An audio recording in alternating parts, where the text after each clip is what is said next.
Hello, friends, and welcome to the PrepWell podcast. I'm your host, Phil Black. And if you have an 8th, 9th, or 10th grader with big aspirations, like the Ivy League, or military service academies like West Point, ROTC, or athletic scholarships, boom, you've come to the right place. My specialty, my superpower, if you will, is preparing families for these competitive programs. I'll teach you what your child should do, when they should do it, and how you can help. So stick around and prepare to out-prepare. Hello, friends, and welcome to the PrepWell podcast. Today, I want to review certain times in your child's high school career where making confident, well-informed, and timely decisions is critical. Now, a few caveats so that people don't freak out. These are just guidelines. These are not strict deadlines that every student must adhere to. A lot of this depends on how ambitious your child is, how mature they are, how self-aware they are, how engaged they are. And obviously, this varies widely with teenagers. My goal is to provide some high-level advice to keep in mind as your child progresses through high school, so that you can gauge how close they are to making these types of decisions. It doesn't mean that if your child doesn't make this particular critical decision by this date, that all is lost, or that it's over, or they won't get a scholarship, or they won't get good letters of recommendation. It's simply there to provide a timeline for a reality check that I hope will be helpful. Now, if your child is not even close to making some of these decisions by the recommended times, that's okay too.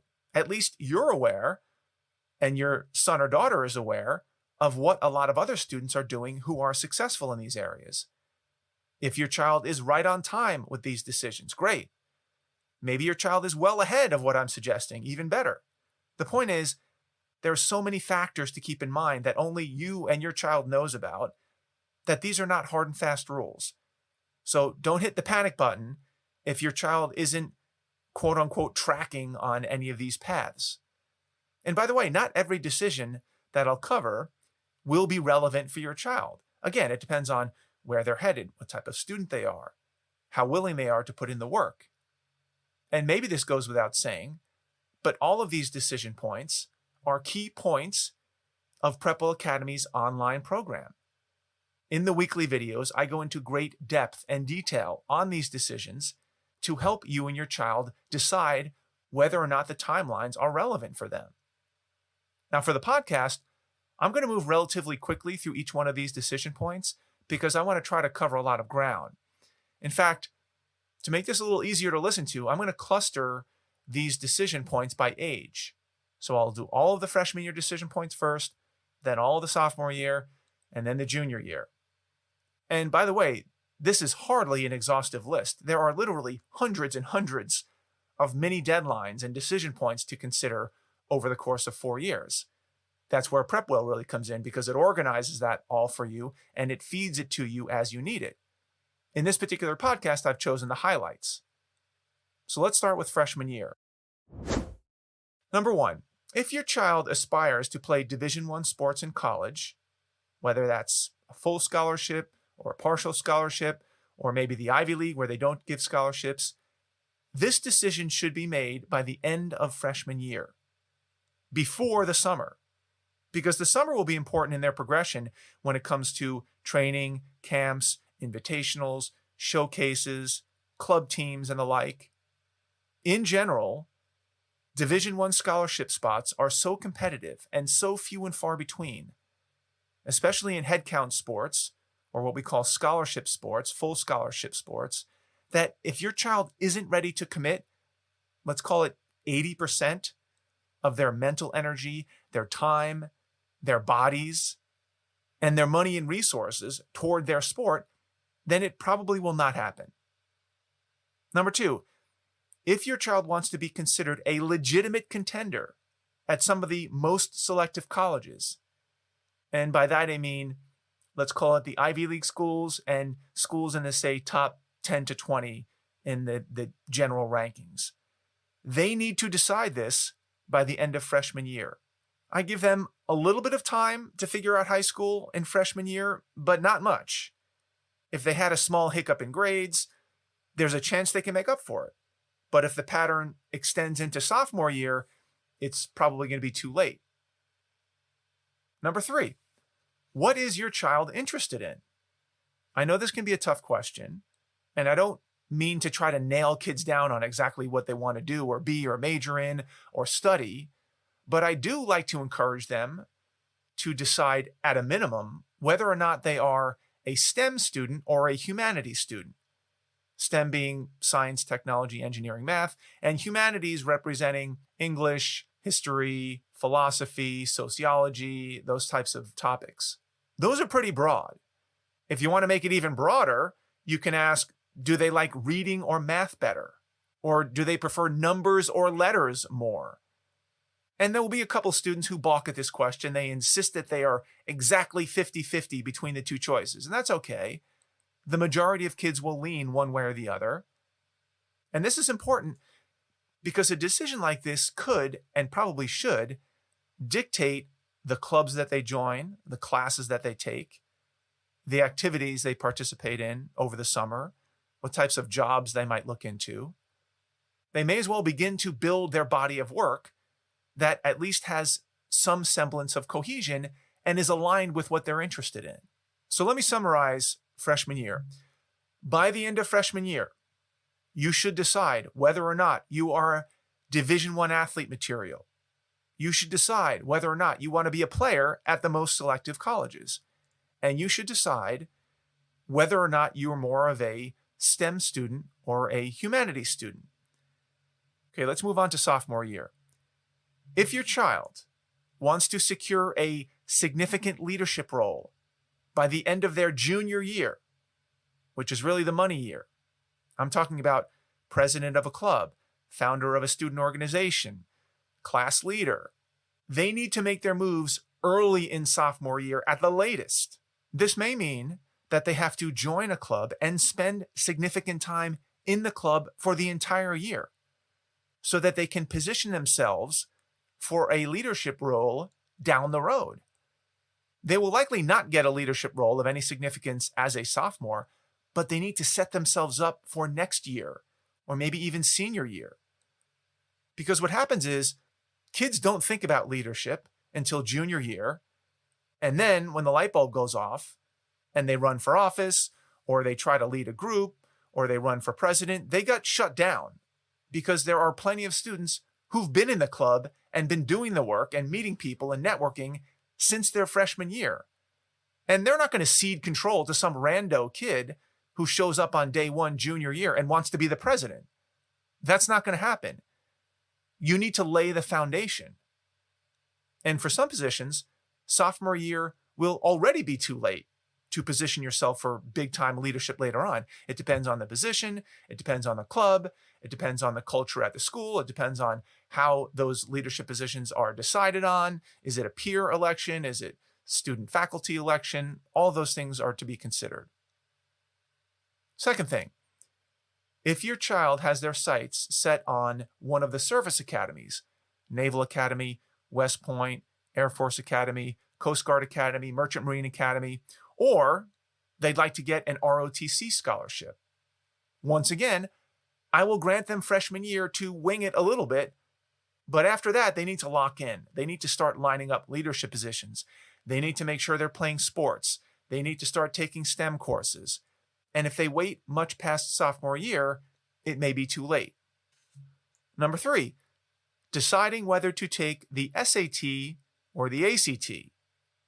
Please check out my blog and several previous podcasts where I go into excruciating detail about this decision. But here are the highlights. By the end of sophomore year, your child should have taken a practice SAT and ACT within a few weeks of each other, from home, for free, and had it graded, and gotten feedback as to which one they perform better on, all before the summer after their sophomore year.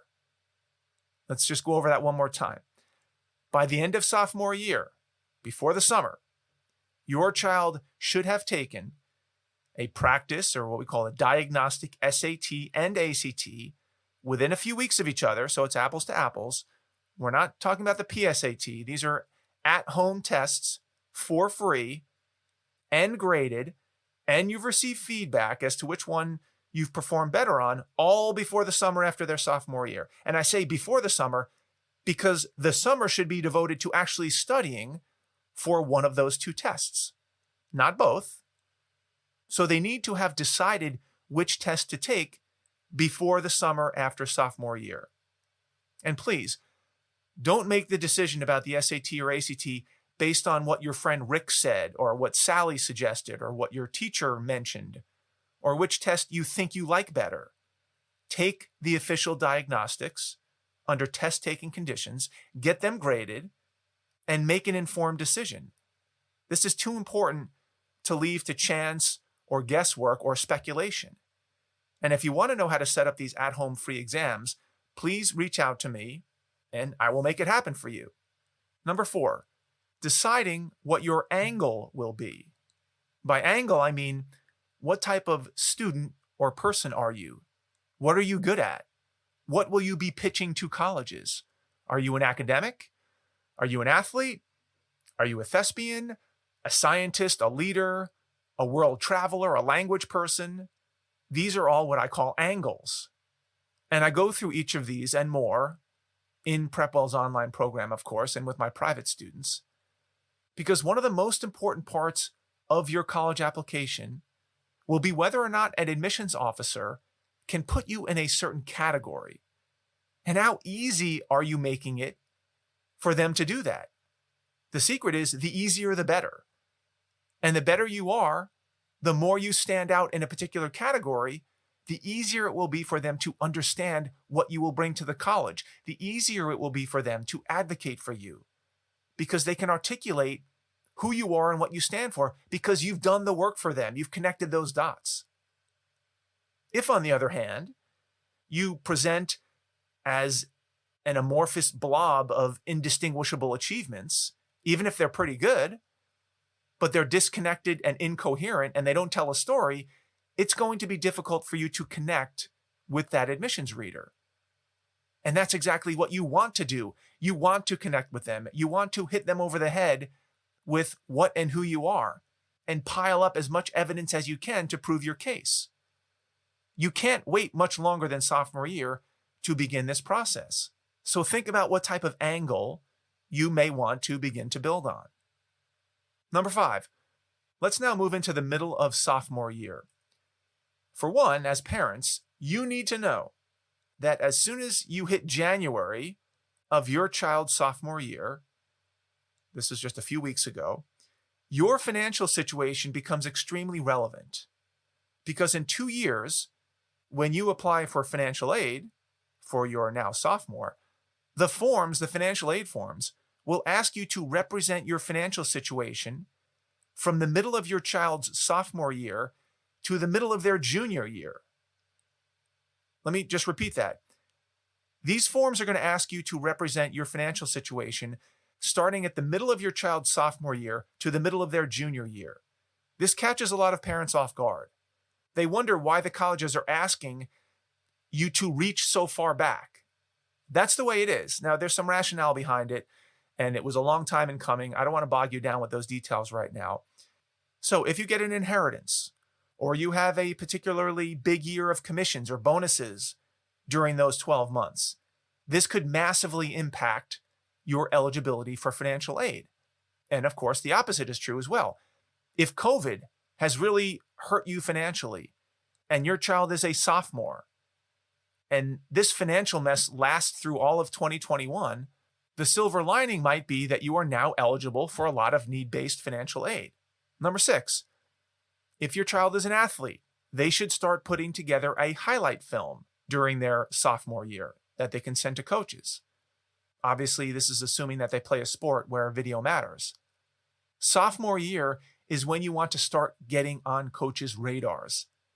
They're technically not allowed to communicate with you, the coaches that is, but they certainly can watch videos of you playing basketball or soccer or lacrosse or water polo. And if they like what they see, They may invite you to a summer camp or an invitational or a showcase. This is when you want to start building that profile. Let's move on to junior year. Number 1, early in junior year, your child should identify teachers whom they will ask for college letters of recommendation at the end of junior year. The timing here is important. And if you want more details, enroll in PrepWell Academy. Check out my blog and previous podcasts where I go deep into this topic or both. The bottom line is this. You as a student want to put on the full court press in your junior year classes that you anticipate asking for a letter of recommendation. You want to excel in the class, of course. You want to get to class early, participate, volunteer, do research projects, help the teacher, show your enthusiasm, and basically ensure that the teacher absolutely loves you right before you ask them for a letter of recommendation. Number 2, another early junior year decision point is when to take the SAT or ACT. I recommend to almost all of my PrepWellers, with a few exceptions, that they should take an official SAT or ACT by November of their junior year. Let me say that again. They should try, as best they can, to take an official SAT or ACT by November of their junior year. Of course, this is assuming that there isn't a worldwide pandemic preventing them from doing this. It could be in late August if they're ready, could be in September, could be October, at the latest November, but I want an official test taken by November. Ideally, it's a one and done deal. They study over the summer, they're primed and ready, they take it one time before November, and they never look back. Because who the heck would want SAT studying hanging over their head during junior year, the most difficult academic year? Answer, no one. So get it done and out of the way early. And if for some reason you had a bad day, you misbubbled, you missed the test, whatever it might be, you'll still have plenty of time to recover and you will have done the bulk of your studying. Or if for some reason the world is hit with a pandemic that shuts down the entire spring testing season, you'll be happy to know that you've already taken your test, which is exactly what happened last year. And thankfully, all you diligent PrepWellers out there dodged that bullet because you had your test done. And let me throw one deadline for senior year in here. Of course, there are a lot of senior year deadlines, smaller, very time sensitive. The one I want to focus on is getting your college essays done before senior year begins. It's as simple as that. How many students actually do this? Very few. And the ones that do are handsomely rewarded. Because just like you don't want an SAT study hanging over your head during junior year, you do not want college essay writing hanging over your head during the first half of senior year. You do not want that. Most students have plenty of time to attack these essays over the summer, but they normally don't because they're scared, they're intimidated, or they just choose to procrastinate. Of course, with my private students and inside PrepWell Academy, I walk students through every step of this process during the summer, from brainstorming to outlining, to writing a first draft, seeking feedback, editing, polishing. Having these essays done before senior year is something that every student should strive for. Well, I hope that was helpful. Obviously, there are so many examples of critical decision points that have outsized impact on your child's application and prospects, but I wanted to bring up a few highlights. I urge you to listen to this podcast with your child, enroll them in PrepWell Academy if they're not yet enrolled, and have conversations about these critical decision points. And if your child wants to blow these off, what can you do? At least you've given them the chance to understand how important they are. And that's all we can do as parents. At some point, the child needs to take this advice for action. And I can tell you from years of experience, working with thousands of students in the online program, and dozens of students in my private mentoring program, and this year with my own twin sons, who just went through this process, that early preparation is better than late preparation. And I have a whole laundry list of success stories to back that up. That's all I've got for you today, folks. Thank you for tuning in. Thank you for the support. If you know a parent with an 8th grader, 9th grader, 10th grader, 11th grader in high school, that you think might find this helpful, please share the episode with them. You can do that by finding that small box with the tiny arrow pointing up. That's the share button. Click that share button. Text your friends the link. Write a little personal note recommending that they give it a listen. And of course, if you have questions, comments, an idea for an upcoming episode, you want to get hooked up with those free diagnostic SAT and ACT tests, please reach out to me by email, DM me on Instagram, PrepWell_Academy. Visit our blog, Facebook, connect with me on LinkedIn. I would love to hear from you. Until next week, goodbye, good luck, and never stop preparing.